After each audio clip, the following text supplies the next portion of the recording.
Et Jean, Ouais. êtes-vous toujours un adepte de thé? Absolument. Je profite de mes voyages et mes missions pour acheter des produits de thé de toutes les régions du pays, même de l'étranger. Et cette boisson dotée de meilleurs bienfaits pour la santé dissimule aussi les secrets de dégustation, n'est-ce pas? Ah oui, chaque pays possède sa façon de déguster et servir ce breuvage. Comme notre pays, nous avons également notre propre culture de dégustation du thé, différente de celle du Japon et de Chine notamment. Tout à fait.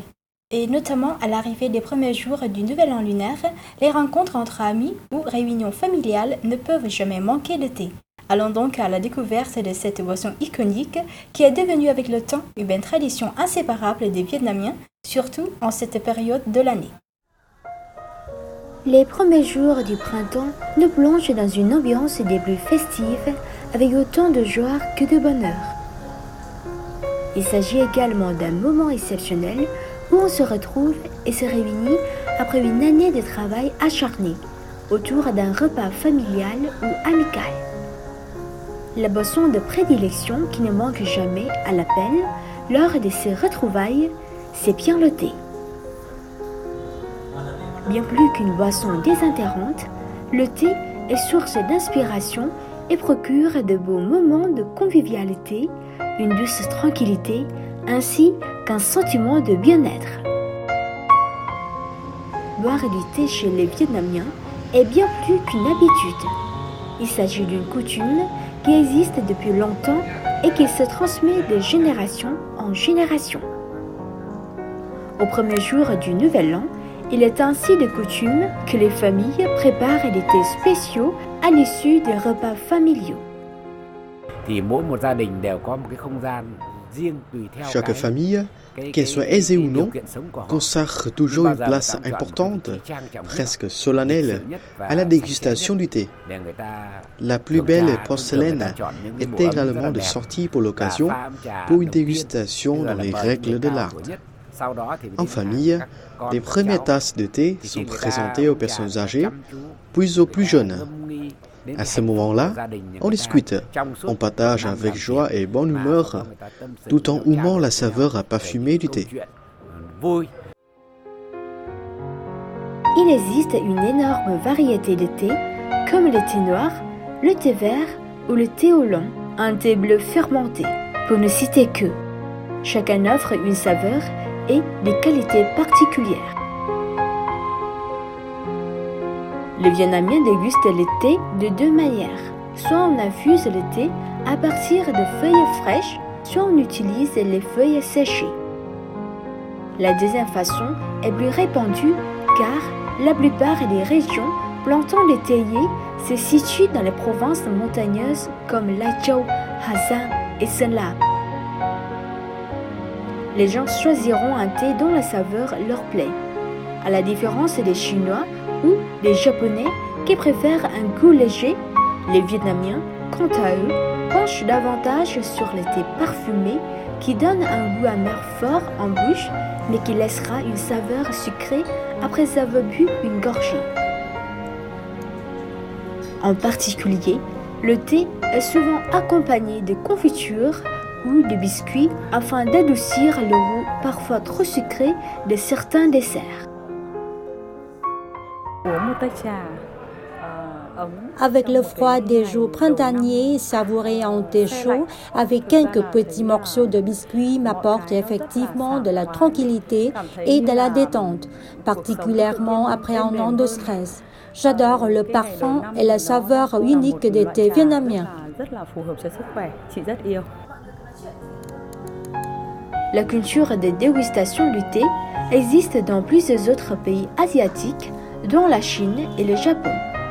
Chaque culture dispose de ses propres habitudes et goûts. Mais lorsqu'on parle de préparation du thé, il existe un échange culturel entre les peuples, ce qui explique des points relativement communs en termes d'infusion du thé notamment. La température de l'eau, la quantité de thé et le temps d'infusion constituent des éléments cruciaux pour la confection d'un thé qui se respecte. Le porter à ébullition à 80 degrés C est la température idéale pour les sortes de thé ayant une saveur délicate comme le thé vert ou le thé au lait. Versez un peu d'eau chaude dans la théière et les tasses, puis remuez doucement. Videz, puis versez la quantité de thé désirée. Versez ensuite de l'eau à température convenable sur le thé. Attendez quelques secondes pour que les feuilles absorbent de l'eau et que les arômes titillent votre odorat. Vous allez sentir le parfum irrésistible de ce breuvage. Les tasses sont prêtes à être dégustées.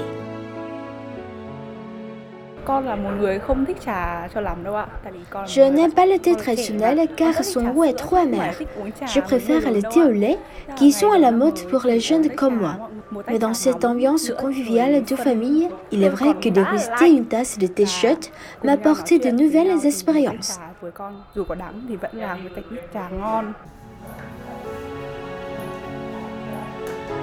En effet, le tumulte de la vie quotidienne a cédé sa place à ces moments tranquilles de réunion et de rencontres. Les enfants retournant en famille pour le nouvel an offrent de belles boîtes de thé aux parents. Cette belle tradition existe encore de nos jours, en dépit de la modernisation de la vie quotidienne.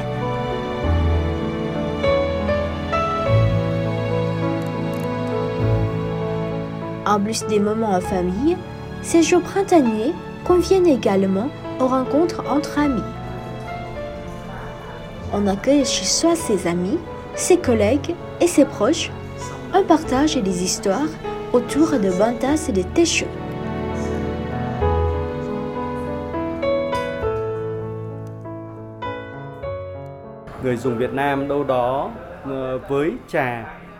Le thé est devenu avec le temps une habitude des Vietnamiens. Boire du thé ensemble, c'est faire preuve d'ouverture, aller vers l'inconnu et resserrer les relations. Il ne s'agit plus d'une boisson désinterrante, elle se valorise en un art de dégustation.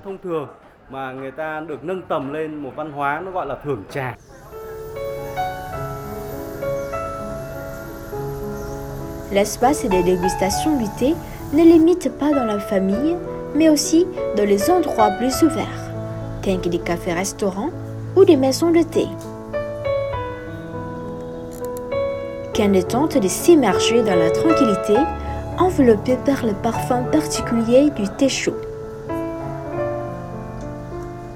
Quel que soit l'espace de dégustation, le thé procure des moments paisibles aux convives.